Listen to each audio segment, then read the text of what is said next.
Hello everyone, मैं विशाल महाजन आज आपको बताने वाला हूं कि आपको इन 4 दिन में अगर हम 6 तारीख को भी इंक्लूड कर ले तो 4.5 दिन में आपके लिए क्या बेस्ट स्ट्रेटजी रहने वाली है, जिसके अंदर हम कम टाइम में ज्यादा से ज्यादा आउटपुट निकाल सकते हैं। आप लोगों के दिमाग में अब बहुत सारे क्वेश्चन चल रहे होंगे फिजिक्स का एग्जाम देने के बाद कि स्टार्टिंग कहां से करनी चाहिए, सबसे पहले क्या पढ़ना चाहिए, कितना टाइम पढ़ना चाहिए, सर क्या कराने वाले हैं, क्या बेस्ट मटेरियल रहेगा। हर एक बात को आज की क्लास में, आज की वीडियो में हम डिस्कस करने वाले हैं। कैसा डर है? डर लग रहा होगा कि मैथ्स का पेपर है, इंटीग्रेशन है, कैलकुलस है। कैसा डर है जो दिन निकल गया? कैसा डर है जो दिन निकल गया? अरे अभी तो पूरी रात बाकी है। यूं ही नहीं हार सकता मैं, यूं ही नहीं हार सकता मैं। सर अभी तक कुछ नहीं पढ़ा, क्या पढ़ूं कि अच्छे नंबर आ जाए। तो यूं ही नहीं हार सकता मैं। अरे अभी तो कामयाबी से मुलाकात बाकी है। मैंने कुछ नहीं पढ़ा, मैंने थोड़ा पढ़ा है, मैंने ज्यादा पढ़ा है। रिवीजन कैसे करनी है, हर एक बच्चे के लिए वीडियो बहुत इंपॉर्टेंट रहने वाली है। और कमेंट बॉक्स में जरूर कमेंट करके बताना कि इसके अलावा भी कोई दिक्कत है, तो उसी हिसाब से मैं अपने 4 दिन की स्ट्रेटेजी को थोड़ा और चेंज करूंगा। इसलिए कमेंट जरूर करके बता देना कि आपको किस चीज की जरूरत है। आपके दिमाग में बात आ रही होगी कि क्या आने वाला है, सर क्या कराने वाले और मुझे क्या करना है। ये बहुत इंपॉर्टेंट 4 दिन रहने वाले और इतना कुछ मैं आप लोगों के लिए लेके आने वाला हूं। इसलिए चैनल पर नए हैं तो सब्सक्राइब जरूर कर लीजिएगा। सबसे पहले क्वेश्चन ये आता है कि क्या पढ़ना चाहिए अपने को। देखिए, हर बच्चे का 2 पॉइंट होते हैं, एक वीक पॉइंट होता है, एक स्ट्रॉन्ग पॉइंट होता है।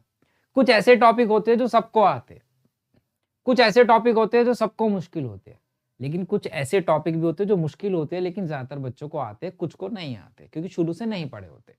अब बात ये आती है कि सर अगर मुझे पास होना है तो क्या करना चाहिए। देखिए, सबसे पहले मैट्रिसेस डिटरमिनेंट आपको करना है, चाहे आपको सब कुछ आता है या कुछ नहीं आता है। सबको सबसे पहले आपको मैट्रिसेस डिटरमिनेंट चैप्टर करने हैं क्योंकि बहुत अच्छी वेटेज के दोनों चैप्टर रहते हैं। इसके बाद आपको वेक्टर हो गया, 3D हो गया, आईटीएफ हो गया, एप्लीकेशन ऑफ इंटीग्रेशन हो गया। लेकिन आप लोगों के दिमाग में एक क्वेश्चन आ रहा होगा, सर ये तो बता रहे कि ये आपको करना है, सर क्या कराने वाले हैं इन 4 दिन के अंदर, वो भी बताऊंगा। तो सच्ची में मजा आ जाएगा आपको शेड्यूल समझ सुन के कि हम क्या क्या करने वाले और किस तरीके से करने वाले। एप्लीकेशन ऑफ इंटीग्रेशन इतना मुश्किल चैप्टर नहीं है। अगर किसी को बिल्कुल बेसिक इंटीग्रेशन आता है तो वो इस चैप्टर को आराम से लगा सकता है। डिफरेंशियल इक्वेशन भी हो जाता है अगर इनडेफिनेट इंटीग्रेशन थोड़ा बहुत आता है तो।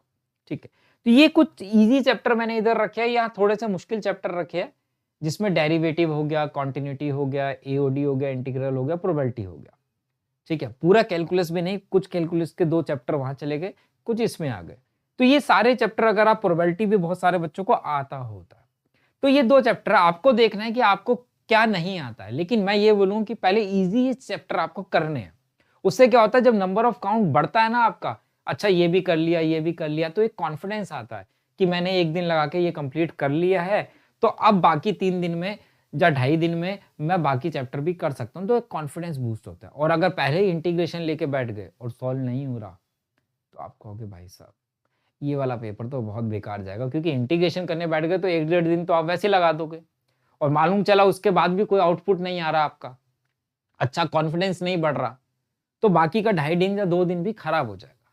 तो पहले नंबर ऑफ चैप्टर्स इंक्रीज करो कि जितने ज्यादा खत्म हो। एलपीपी बहुत छोटा सा चैप्टर, रिलेशन बहुत छोटा सा चैप्टर है, ठीक है, आईटीएफ बहुत छोटा सा है, 3D बहुत छोटा सा 11.2 ही है। तो नंबर ऑफ चैप्टर्स को ज्यादा से ज्यादा खत्म करने की कोशिश करो अपने एंड पे।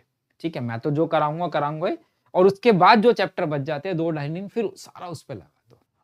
अब किसी को चैप्टर नहीं आता और बोल रहा कि सर कैसे करूं, तो ऑलरेडी मैंने वन शॉट करा रखी है, उसकी पीडीएफ आप डिस्क्रिप्शन पे आपको कम्युनिटी लिंक मिल जाएगा, प्रोफाइल लिंक मिल जाएगा, मुझे वहां फॉलो करो।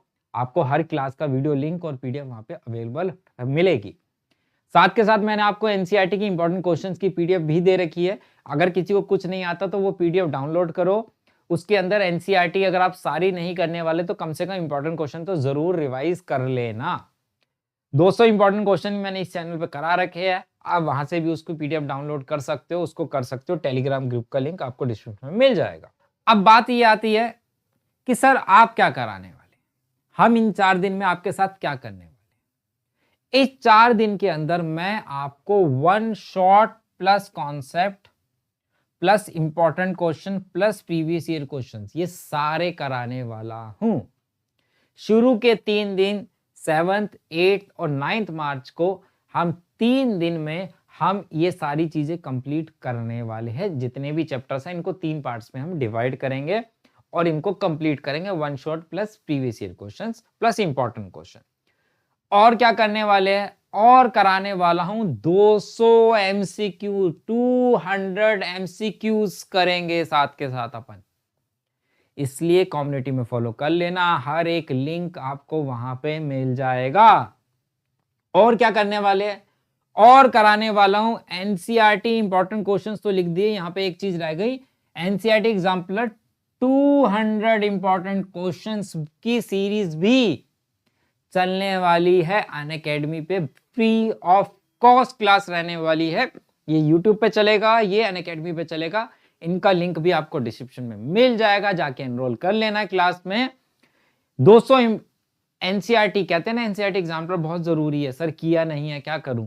तो नहीं किया है चिंता मत करो, concept one shot previous year question वहां पे होंगे यूट्यूब पे, 200 एमसीक्यू यूट्यूब पे होंगे, 200 एनसीईआरटी एग्जाम्पलर के क्वेश्चंस मैं आपको अनअकैडमी पे कराने वाला हूं।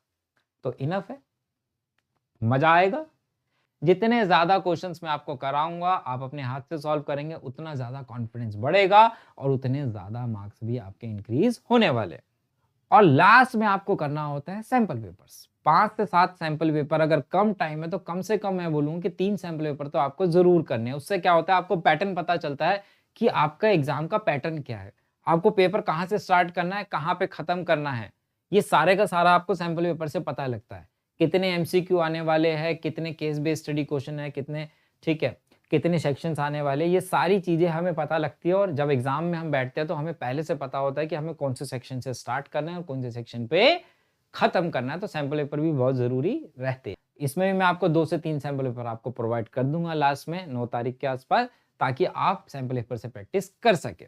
तो इस स्ट्रेटेजी को आपको पूरा फॉलो करना है। सबसे पहले आपको चैप्टर्स देखने, कौन सा चैप्टर आपको आसान लगता है, कौन सा चैप्टर आता है, उसकी हेल्प चाहिए तो आपको वन शॉट मिल जाएगी, इंपॉर्टेंट क्वेश्चंस मिल जाएंगे, वहां से आप उनकी पीडीएफ डाउनलोड करके प्रैक्टिस कर सकते हैं अगर आपके पास नहीं है। और बाकी वन शॉट तो ऑलरेडी मैं कॉन्सेप्ट में आपको साथ के साथ कराने ही वाला हूं, इसलिए कोई भी क्लास आपको मिस नहीं करनी है। फॉलो मुझे कम्युनिटी पे कर लो, हर एक क्लास का लिंक आपको वहां पे मिल जाएगा, चाहे यूट्यूब है चाहे स्पेशल हो, ठीक है। और कमेंट जरूर कर देना कि आपको क्या रिक्वायरमेंट हो रहा है, ताकि मैं उन चीज को एडिशन कर सकूं इन क्वेश्चंस के अंदर, ताकि आप ज्यादा से ज्यादा नंबर ला पाए, ठीक है। चलिए मिलते हैं बेटा क्लास में, बाय, टेक केयर।